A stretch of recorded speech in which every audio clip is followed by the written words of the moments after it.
Hi, welcome to my channel. Today I'm going to show you how to make these cutie Easter eggs, and you will need to draw your design in felt. After that, you will need to cut in pieces and glue it in the crochet eggs. You will need these materials: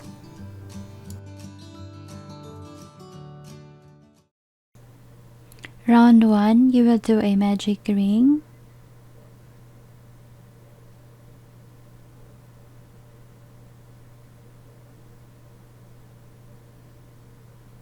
Chain 1 and do 6 single crochet inside the ring.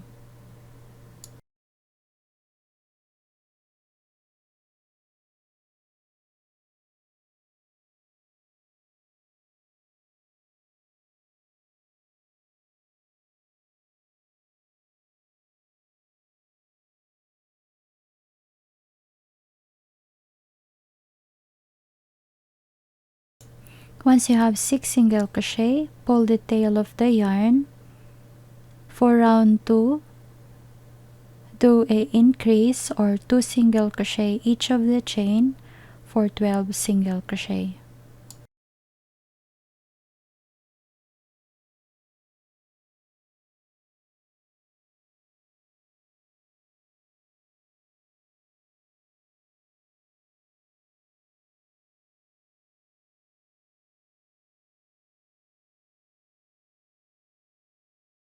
For round 3,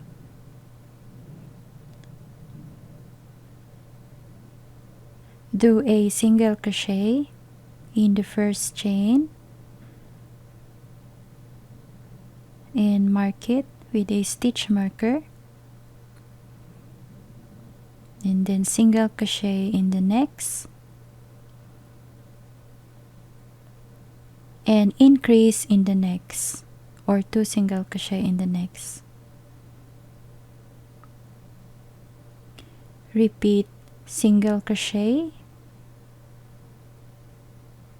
in the next and single crochet in the next and increase in the next. Repeat for 16 stitches.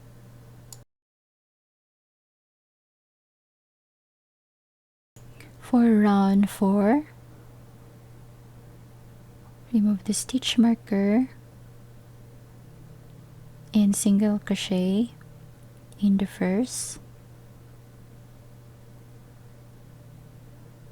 and mark it. Single crochet in the second and single crochet in the third and increase in the next.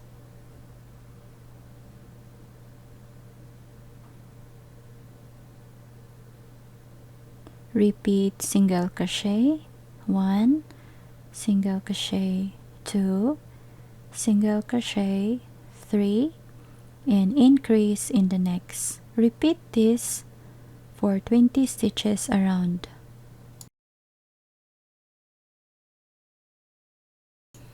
For round 5, remove the stitch marker, do a single crochet in the first,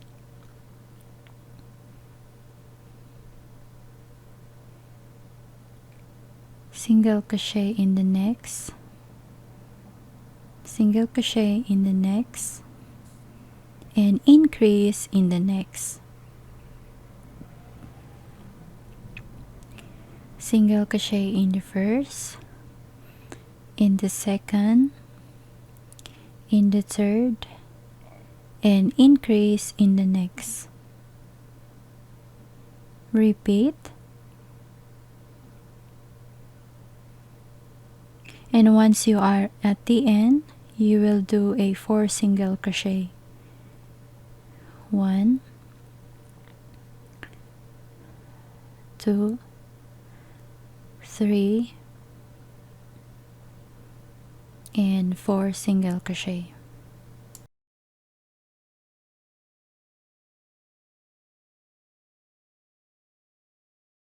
For round 6, remove the stitch marker, do a single crochet in the first, and then mark it, single crochet in the second, in the third, and in the fourth, and increase in the next.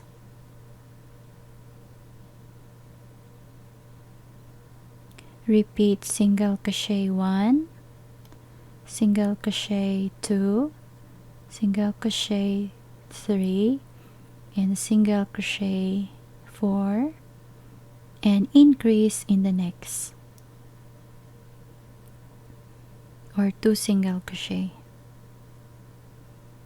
Repeat this for 2 times, and at the end you should have 4 chain left. Do a single crochet 1, 2, 3, and 4.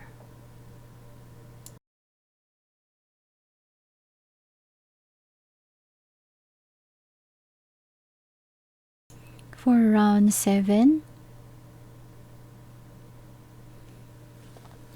do a single crochet 1,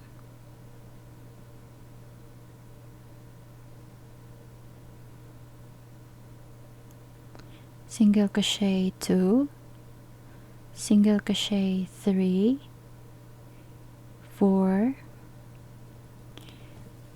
5, and 6,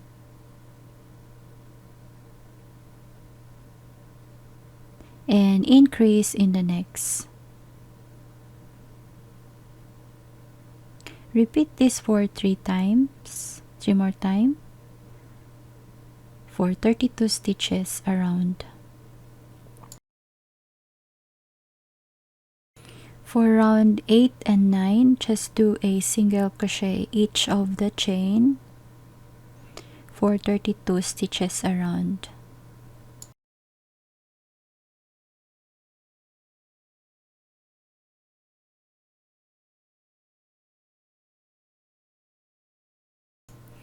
This is what it looked like after the round 8 and 9. For round 10, we'll do a single crochet 1,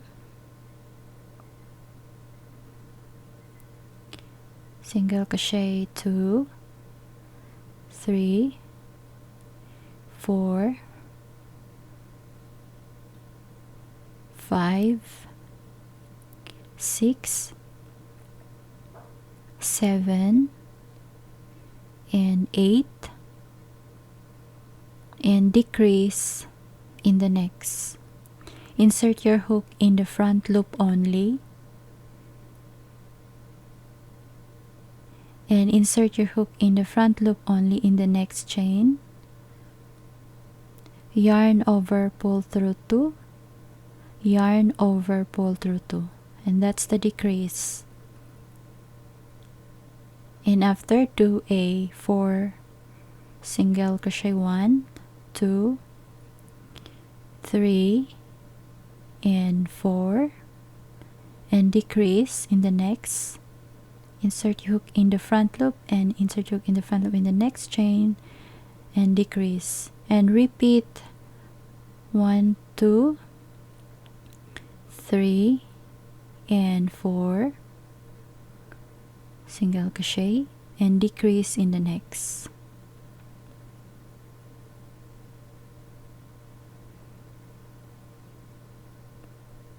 One, 2, 3, and 4, and decrease in the next.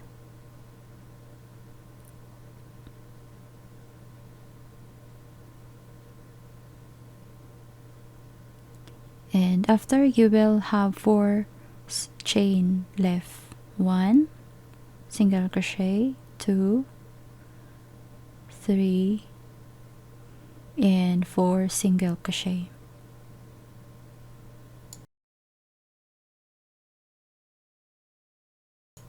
For round 11, do a single crochet 1,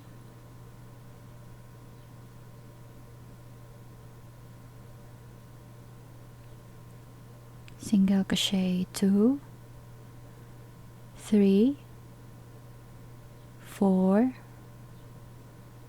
and 5, and decrease in the next.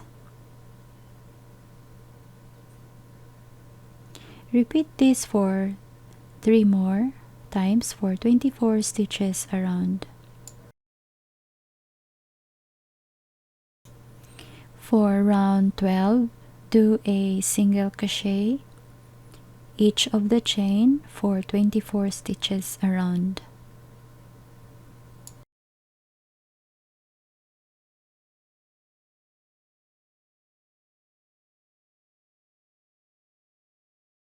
For round 13, do a single crochet 1,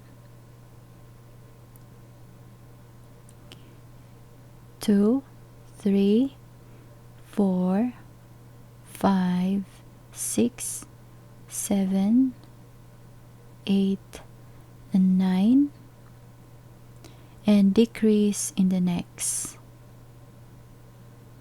Repeat 1, 2, 3, 4, 5, 6, 7, 8, and 9, and decrease in the next. And at the end, you should have 2 chain left for 2 single crochet. For round 14, do a single crochet 1, single crochet 2, single crochet 3, and decrease in the next. Single crochet 1, 2, and 3, and decrease in the next. And then single crochet 1, 2, 3, and 4, decrease in the next. Single crochet 1, 2, 3, and 4, and decrease in the next.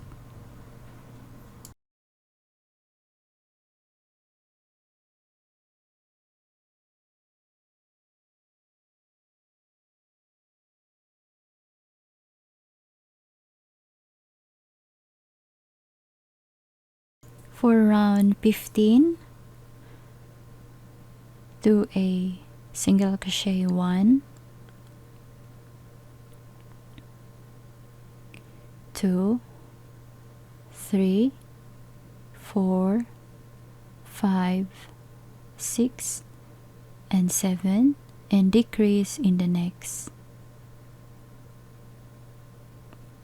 1, 2, 3, 4, 5, 6, and 7, and decrease in the next. For round 16, do a single crochet 1 and 2, and decrease in the next. Repeat for 12 stitches around.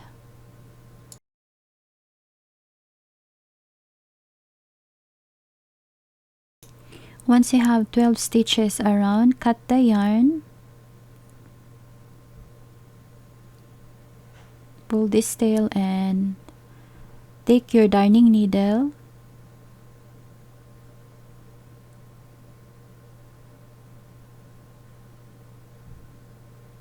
and sew the chains in the front loop only. 1, 2,